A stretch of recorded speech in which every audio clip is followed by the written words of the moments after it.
अस्सलाम वालेकुम।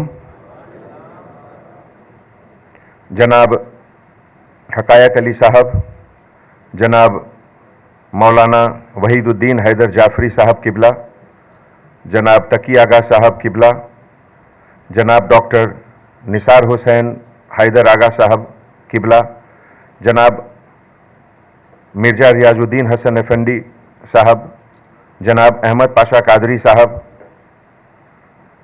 हमारे GHMC के कलीग जनाब सम्राट अशोक साहब, हैदराबाद सिटी पुलिस के हमारे कलीग ऑफिसर्स, श्रीमती शिखा गोयल, चौहान साहब, हमारे सभी joint commissioners, east zone Ramesh Reddy साहब,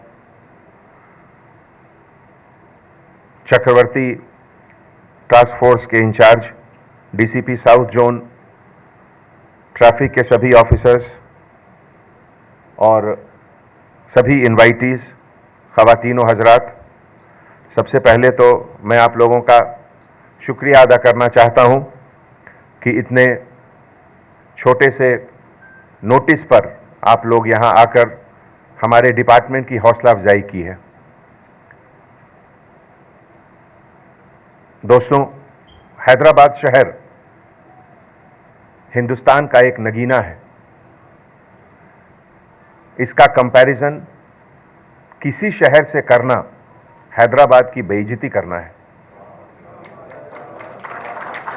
हैदराबाद आज से ही नहीं, जब से यह जगह आबाद हुआ, कुछ खासियत है इस शहर की कि जो मुसाफिर भी यहां आते हैं वो यहीं के हो जाते हैं और यहां से फिर वो वापस कहीं नहीं जाना चाहते हैं। मैं भी उनमें से एक हूं। इसीलिए जब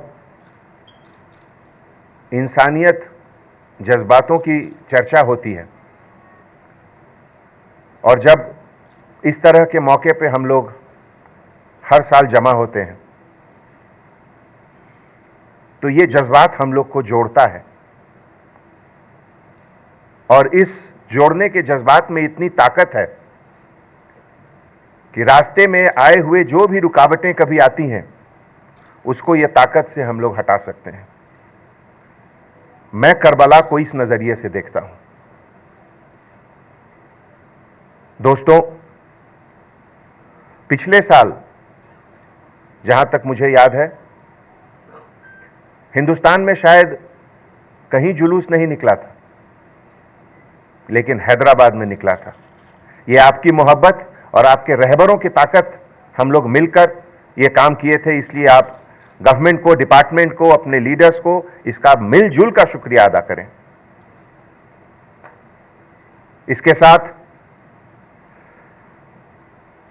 आने वाले मुहर्रम के मौके पर जब आज हम लोग यहां सलार जंग के इस ऑडिटोरियम में जमा हुए हैं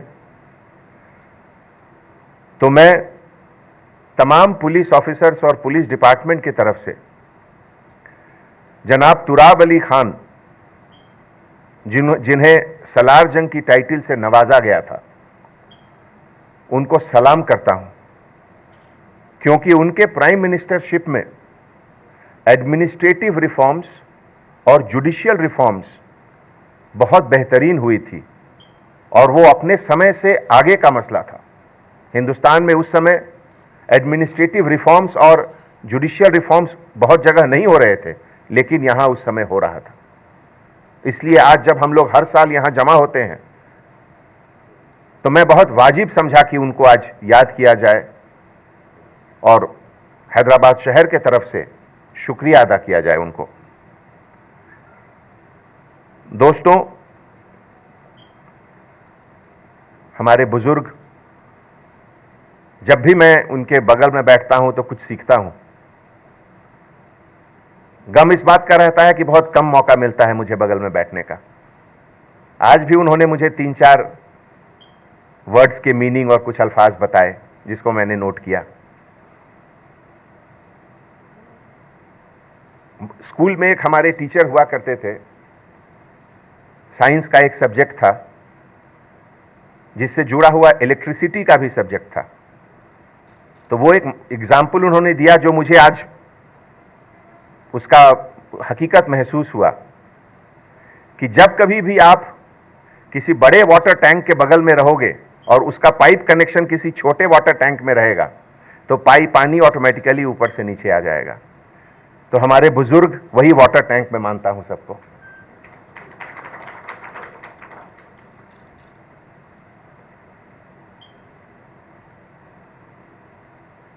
आज मैं जब करबला का जिक्र होता है, इमाम हुसैन अलैहिस्सलाम का जिक्र होता है, तो ये केवल हर साल करबला को याद करने का समय मैं नहीं समझता हूं। मुझे तो लगता है कि हर साल करबला से एक नई चीज निकलती है जिसका आज की तारीख में रेलिवेंस पहले से ज्यादा है। केवल उस समय की इंसिडेंट्स को, घटनाओं को याद करना या मातम करना वो एक चीज है, उससे बड़ी चीज है कि आप उसको आज अपने अंदर और अपने आजू बाजू में कैसे इंटीग्रेट कर सकते हैं। एक बुजुर्ग ने मुझे बताया था कि करबला में बहुत लोग मरे, बहुत तकलीफ के बाद, बहुत दर्द के बाद। पानी की कमी बहुत बड़ी चीज होती है, शायद आप और हम उसकी अहमियत यहां नहीं देते हैं। मुझे होटल में बहुत खराब लगता है कि बहुत लोग एक बोतल पानी खरीदते हैं और एक घूंट पीकर छोड़ देते हैं। शायद उनको पानी की अहमियत नहीं मालूम है कि आज भी दुनिया में ऐसे बहुत जगह हैं जहां एक बूंद पानी के लिए भी लोग तरसते हैं। हमारे एक बुजुर्ग ने बताया था, हजरत जैनुल आबदीन के बारे में। अगर मुझसे कुछ गलती होगी तो माफ करिएगा। मैं बहुत कम लोग बचे थे करबला के बाद, जैनुल आबदीन उसमें से एक थे, और लगभग 20 साल वो रहे उसके बाद बहुत गम में। और जब भी उनके पास पानी का ग्लास लाया जाता था पीने के लिए तो उनके आंख से आंसू निकलते थे। 20 साल तक यह सिलसिला जारी रहा।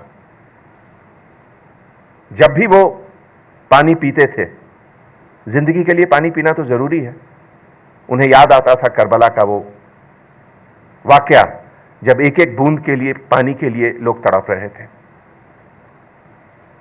ये जज्बात है मुहर्रम का, ये जज्बात है करबला का। ये चीज हम लोग को अपने अंदर रखना चाहिए। अरबईन में शायद 20 मिलियन, 2 करोड़ लोग आते हैं। आप सोच सकते हैं उसका अंदाजा? ऐसा कोई जगह इस धरती पर जहां 2 करोड़ लोग आए, सोचिए। और एक पुलिस ऑफिसर होने के नाते तो मुझे लगता है कि उसका बंदोबस्त कैसा होता होगा। वहां के जो भी इंचार्ज रहते होंगे ट्रैफिक के, बंदोबस्त के, कितनी बड़ी चैलेंज है उनके लिए ये। तो ये सब चीज इसलिए भी जरूरी है। आप में से बहुत लोग लकी हैं जो कि वहां गए होंगे, देखे हैं क्या होता है। मैं तो हर चीज को एक ऑब्जर्वर, एक ऐसा इंसान जो उससे बहुत स्ट्रेंथ, बहुत ताकत लेता है, वो पाता हूं अपने आप को। हम लोग आज के वक्त में हमारी प्रेजेंस, हमारी हैसियत बहुत छोटी है। जो लोग कहते हैं न तू खुदा है न मेरा इश्क फरिश्तों जैसा, न तो आज इमाम हुसैन के जैसे कोई लोग हैं, न तो कोई हजरत अब्बास के जैसे लोग हैं। बहुत छोटे लोग हैं हम लोग, लेकिन हम लोग भी हर दिन करबला को देखते हैं। करबला का वाकया मतलब ये नहीं कि 100 साल 400 साल पहले 1400 साल पहले ये वाकया हुआ, नहीं।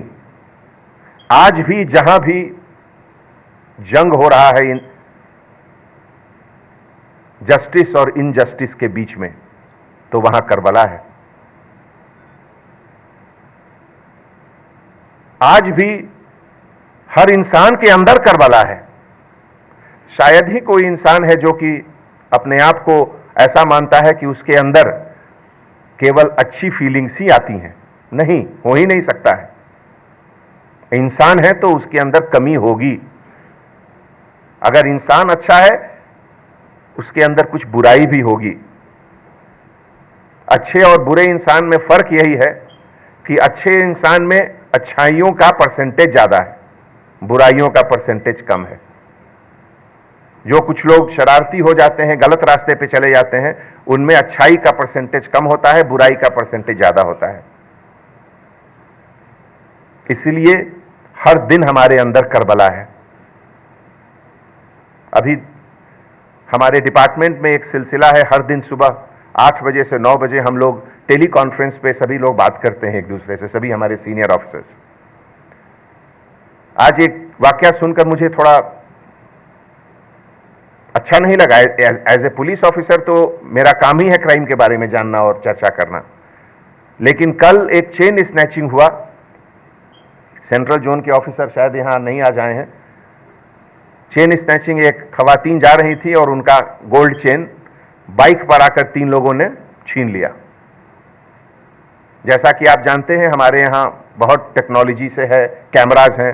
करीब 8 से 10 घंटे लगे उस केस को डिटेक्ट करने में और तीनों लोग पकड़े गए। बहुत तकलीफ के साथ कहना पड़ रहा है, ये तीनों 17 साल के बच्चे हैं।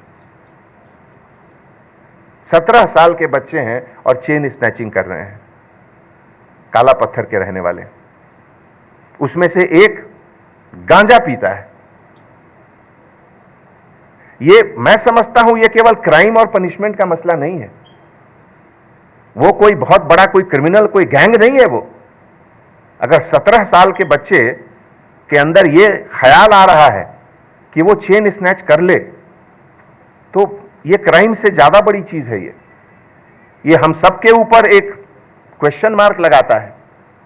क्या हम सिखा रहे हैं उनको, क्या तरबियत दे रहे हैं बच्चों को? अगर हम लीडर हैं, रहबर हैं, तो हम क्या उनको बता रहे हैं कि जिसमें 17 साल का बच्चा, जिसको कानून के लैंग्वेज में माइनर कहा जाता है, और वो चेन स्नैचिंग कर रहा है। हमारे लिए तो ये बहुत दुख की बात है।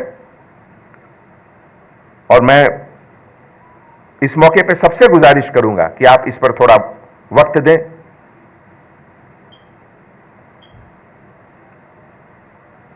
करबला का एक मकसद मैं ये भी समझता हूं कि आपके अंदर, कुछ लोग हमसे पूछे 2 साल पहले का वीडियो देखकर, मातम खूनी मातम का प्रोसेशन ओल्ड सीसी से निकल रहा था, उसका वीडियो बहुत लोग सोशल मीडिया पे जाता है, यहां से भी लोग गया वीडियो, सब लोग देखे।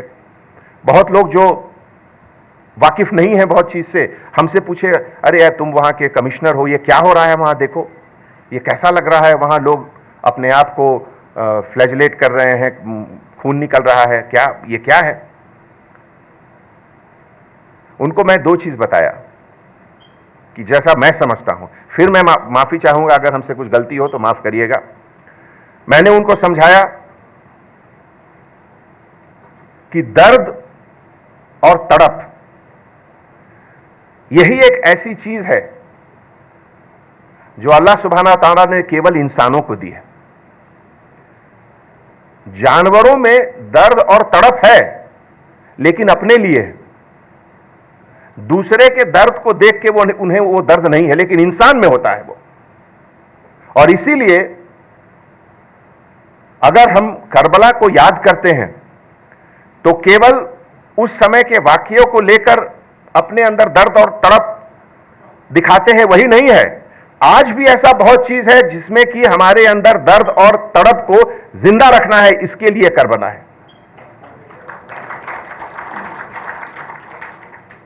अभी पिछले 1.5 साल से कोरोना का वेव आ रहा है, फर्स्ट वेव, सेकेंड वेव, पता नहीं थर्ड वेव आता है या नहीं आता है। आप लोग को याद होगा फर्स्ट वेव के बाद लॉकडाउन हुआ, गरीबों को डिपार्टमेंट के तरफ से, जीएचएमसी, यहां सम्राट अशोक हैं, हम लोग सब मिलकर गरीबों को खाना दे रहे थे। बहुत ऐसे भी एनजीओस थे या बहुत फिलैंथ्रोपिस्ट लोग थे जो खाना दिए, लेकिन उसके बाद भी बहुत लोग भूखे रहे। तो अगर वो एक इंसान जिस पर आपकी निगाह गई और आपको पता है कि वो भूखा है, एक रोटी के लिए तरस रहा है, क्या आपके अंदर वो तड़प और दर्द जागा? अगर वो तड़प और दर्द जागा तो आपके अंदर करबला आज भी जिंदा है। और अगर उस गरीब इंसान की भूख को देखकर आपके अंदर का दर्द नहीं जागा, तब आप कितना भी करबला मातम करें मुहर्रम का, हमारे हिसाब से वो बेकार है फिर। और इसीलिए मैं हैदराबाद के उन तमाम हजारों लोगों को शुक्रिया अदा करता हूं जिन्होंने, हमारे यहां सभी ऑफिसर मौजूद हैं, हर ऑफिसर ने इतने बेहतरीन काम किए उस समय। पुलिस स्टेशन लेवल पे जिनके पास भी जो भी पैसा है, अमीर लोग, मिडिल लेवल के लोग, लोअर मिडिल लेवल के लोग, 500 रुपए 200 रुपए लोग कंट्रीब्यूट किए कि गरीबों को खाना खिलाओ। 7 लाख से ज्यादा माइग्रेंट लेबरर हैदराबाद में थे और मुझे लगता है कि शायद ही कोई भूखा रहा। तो मैं इन सब को मानता हूं कि ये सब हुसैनी है, और इसलिए मैं कहता हूं कि हैदराबाद का कंपैरिजन कभी किसी शहर से मत करिए। आज भी देखिए बहुत जगह कोरोना ऊपर जा रहा है, बहुत तरह तरह की बातें हो रही हैं, लेकिन जो भी रहे हैदराबाद अभी भी बेहतर है, बहुत बेहतर है दूसरे जगह से।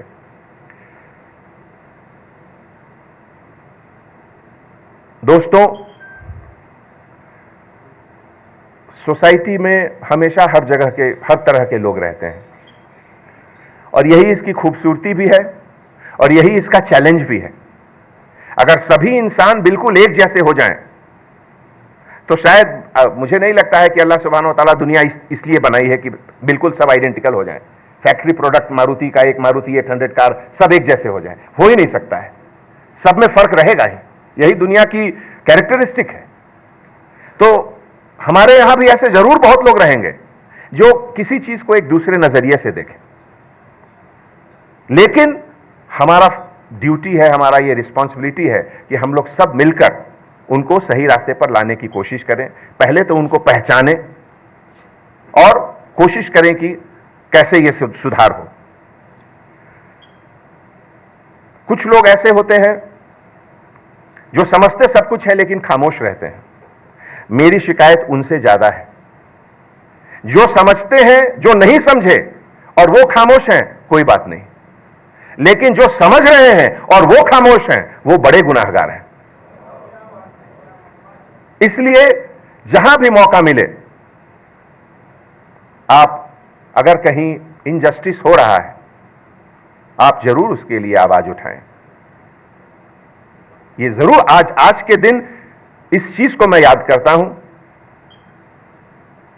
जब हजरत ने बताया कि जिक्र हुआ था कि हिंदुस्तान में इंसान रहते हैं, वहां हैवान।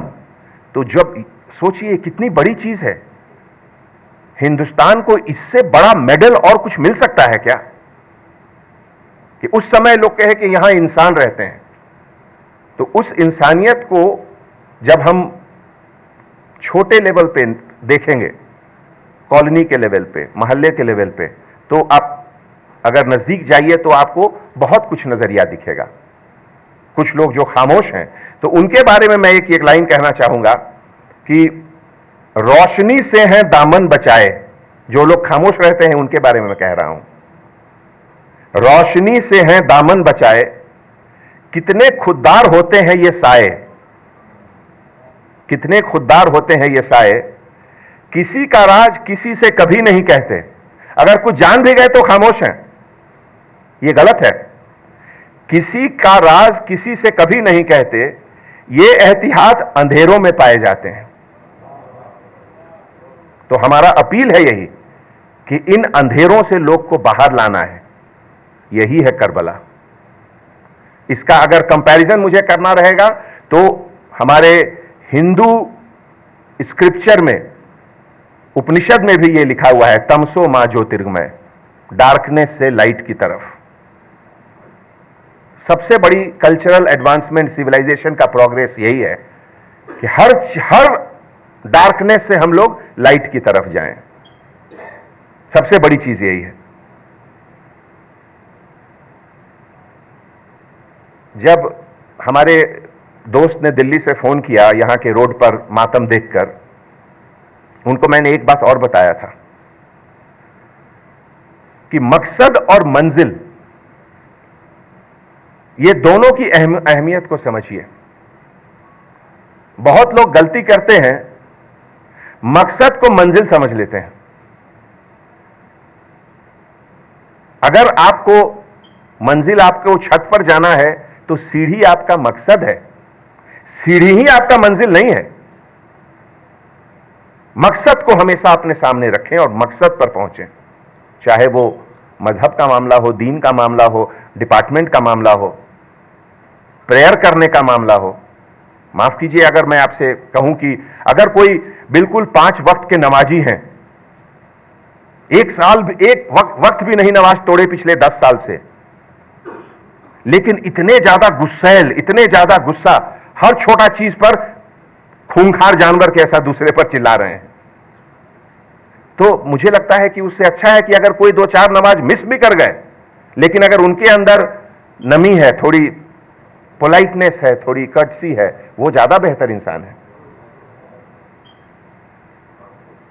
तो इसलिए इन सब चीजों को याद करना ही करबला है, और इन सब चीजों को याद करके अमल लाना, अपने आप को उसमें ढालना, हमारे हिसाब से वही करबला है। दोस्तों,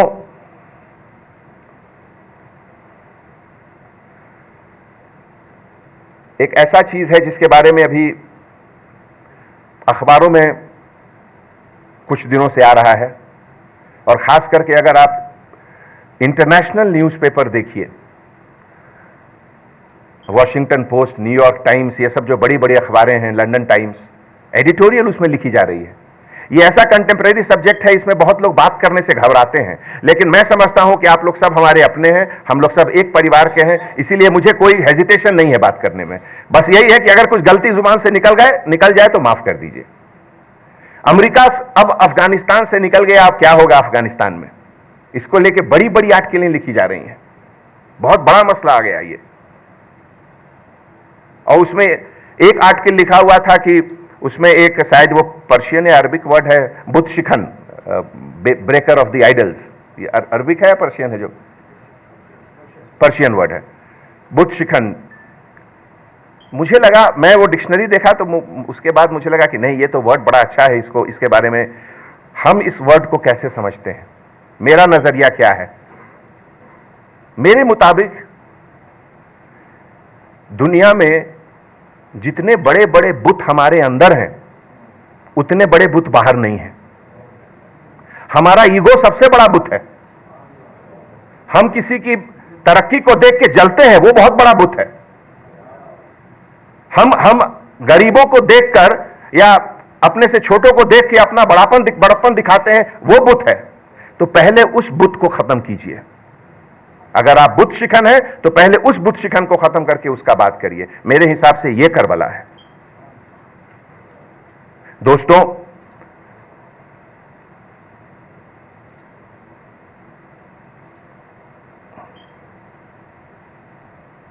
आज सोसाइटी बहुत तेजी से बदल रहा है। आज से 100 साल पहले जो बदलने का रफ्तार था वो बहुत धीमा था। अब हर एक साल में नई नई चीज की इजाद हो रही है। अभी देखिए, इंटरनेट, सेल फोन, सब कुछ आ गया, उसका यूज, मिसयूज सब कुछ होते रहता है। ऐसे में आने वाली नस्ल को आपसे क्या मिलना चाहिए, और आने वाले नस्ल को आप एक सही डायरेक्शन कैसे दे रहे हैं, इससे बड़ी चैलेंज दुनिया में अभी कुछ नहीं है। इसके लिए पहले तो अपने आप को बिल्कुल प्यूरिफाई करना है किसी भी तरह से। हर मजहब का सब्सटेंस यही है। एक ग्रीक फिलॉसफी में भी एक वर्ड यूज होता था, कैथारसिस, सेल्फ प्यूरिफिकेशन, कि अपने आप को आप कैसे बेहतर से बेहतर इंसान बना रहे हैं, जिसमें कि आप एक दिन अपने आप को करीब समझें इंसान कामिल के। ये बहुत जरूरी है। बाकी सब चीज आता है, कभी सैलरी 10,000 एक्स्ट्रा मिलेगा, कभी सैलरी 5,000 कम मिलेगा, ये सब चलता रहता है। हमने